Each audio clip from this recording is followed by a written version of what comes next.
In everyday driving, it's normal for transverse forces to arise. But when you drive a bit too fast or turn the steering wheel, these forces can negatively affect road holding.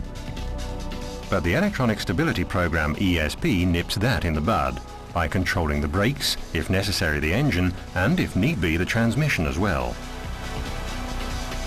ESP comprises the following components: a speed sensor on each wheel. The rotation rate sensor measures the car's rotation around its vertical axis.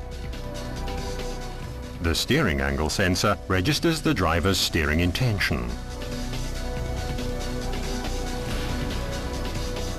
From the sensor signals, the control unit computes when and how it has to intervene. The hydraulic unit builds up and reduces the braking pressure in the brakes. What happens during the first steering maneuver? The driver has to swerve quickly to the left. The steering angle sensor transmits this to the ESP control unit. But the rotation rate sensor signals that the car is understeering. That is, it's drifting straight ahead towards the obstacle. In split seconds, ESP brakes the left rear wheel, very briefly and sharply. This produces the desired counteracting force so that the car responds as the driver intended. What happens when you react?